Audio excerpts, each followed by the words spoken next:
What's up, everybody? This is Mr. Bennett here.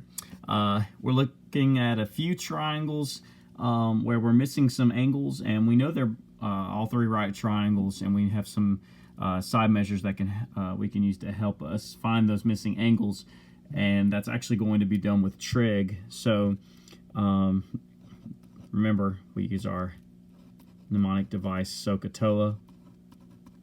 So remember, sine is the ratio of the opposite side to the hypotenuse with respect to the angle we're looking at. Cosine is the ratio we use with respect to the angle looking at the adjacent side to it and to the hypotenuse. And then tangent is going to be the ratio of the opposite side to the adjacent side. And you're only going to use one of these one at a time, whether you're looking at one angle, looking for one angle or side in one triangle, or looking for one or more angles and sides in one triangle. But here we're only looking at one angle in all three of these, so we'll look at this first one here. So you're looking for angle B, and the only two sides you know are 29 and 72. So that first question you want to ask yourself is, number one, is what ratio? Let me turn my camera some. Here we go. Sorry about that. There we go. So what ratio are we using, or do we need to use? And so we need to figure that out. Otherwise, we can't go any further. We've got to figure out which one of these three are we going to use. It's no different than when you're looking for a side measure, right? And when you know an angle, but you're looking for a side measure, you're still going to have to figure out what ratio. So we'll start here. We're looking for this angle. We don't really care what's going on here or even here, although we do need to know that it is a right triangle. So we do know, we have that notation right there. So we're looking for this angle. Well, we only know two sides. What's the relationship those two sides have with that angle? Again, that goes back to those ratios.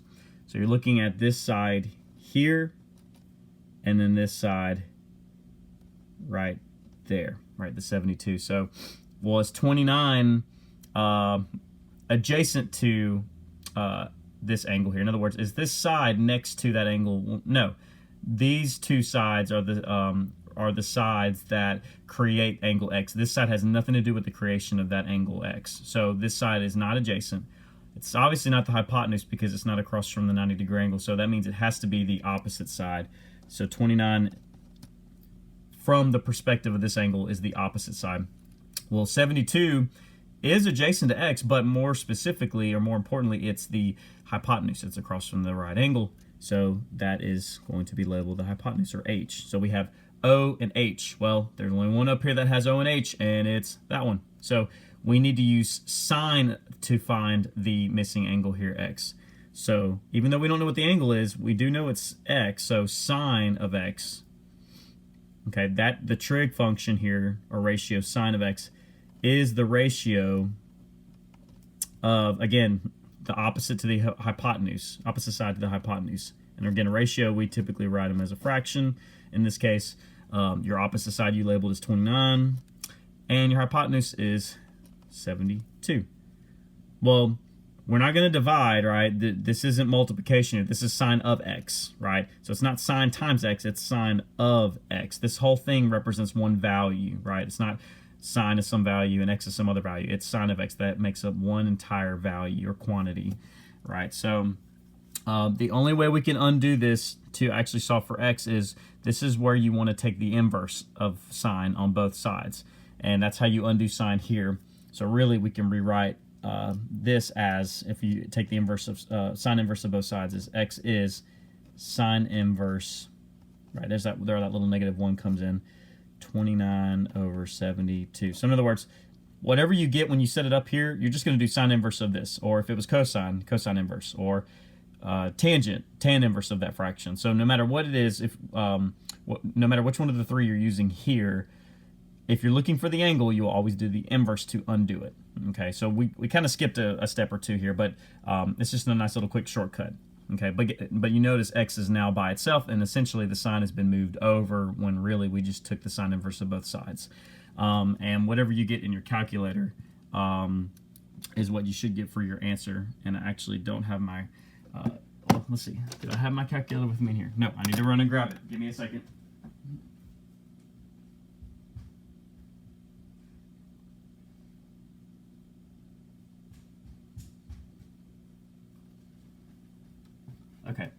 I didn't just totally run to try to find this or anything.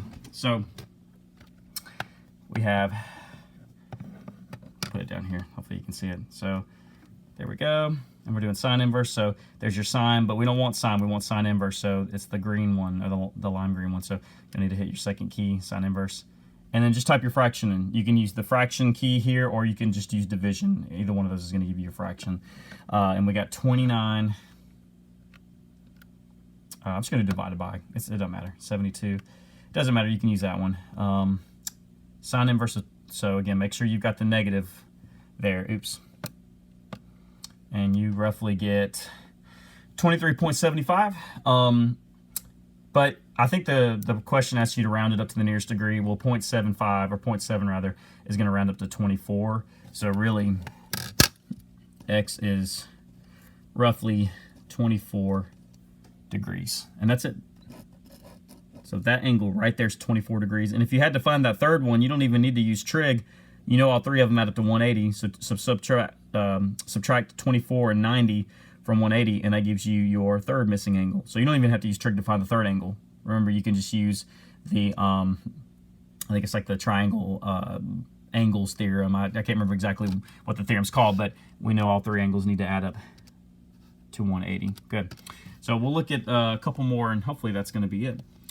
Here, we're still using the same numbers, looking for the same angle, well, at least in this location here. So we can still use trig. Notice the x stayed where it was, the 29 stayed where it was from that previous problem, but we can still label it. It's still the opposite side here in this case. But now, you're not looking at the hypotenuse, you're looking at the side here that's next to x. Well, it is next to it, so that means it's actually going to be an adjacent side because it's next to that angle, right? We're not looking at the hypotenuse, so now you have O and A. So instead of using sine from the last problem, you'll use tangent, TOA. Tangent is opposite adjacent. Well, opposite adjacent, there you go.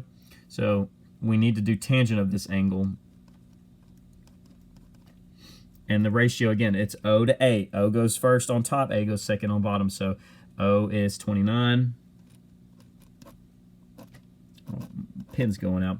And then 72 is the adjacent side, so we'll put 72 right there. Again, how do we undo the x? Take tan inverse of both sides, and that eliminates the tangent component of that. So x really is tan inverse of 29 over 72. So it looks very similar. Again, all we did was, from compared to the previous problem, is 72 went from being the hypotenuse to being the adjacent side. So we don't use sine for these two sides. We would use it for those two in that context, but here we would use tangent, opposite, adjacent, okay? And again, you can pull up your handy-dandy calculator. And again, we don't want tangent, we want tan inverse, so be sure to hit that second sign key if you're using a TI-30.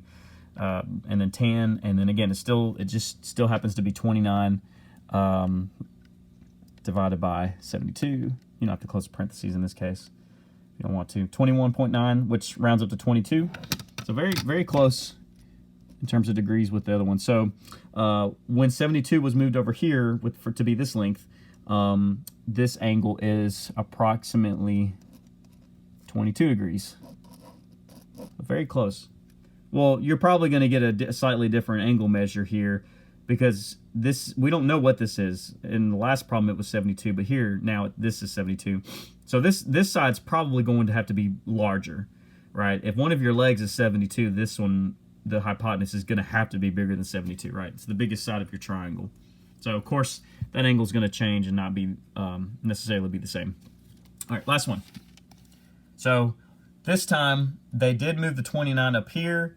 They kept the 72 where it was. So really, this one is similar to the first one in that the 72 is still right there as it was here, but now the 29's been moved over here. So it's really just like that one, where one thing got moved, right? The 72 stayed, the 29 moved. Doesn't matter. We're still looking for the same angle. So you're no longer looking at the side opposite of it, right? We don't know what it is. You're still looking at the hypotenuse because it's still across from the 90-degree angle. So that's still going to be our hypotenuse in this context. But just like in that last one, we said this side next to the angle, just like it is here, it's just a different number. It's adjacent to it, right? It's not opposite of it, right? That would be that side. So this is going to be adjacent.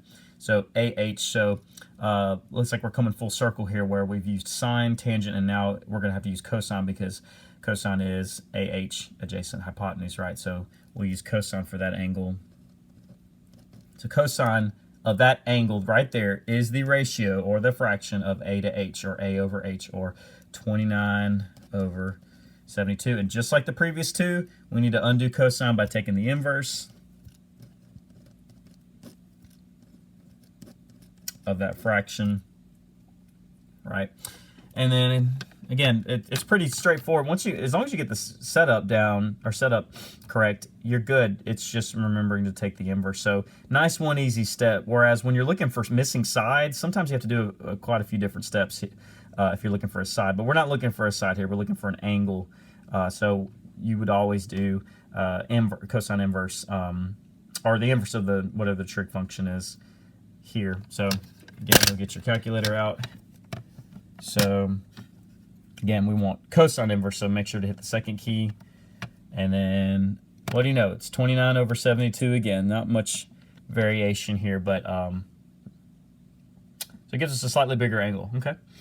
So 66.2, so that's gonna, it's not gonna round up, it's gonna round down to 66, so it's not big enough to round up to 67, which is fine. So we'll just say that X is roughly 66 degrees.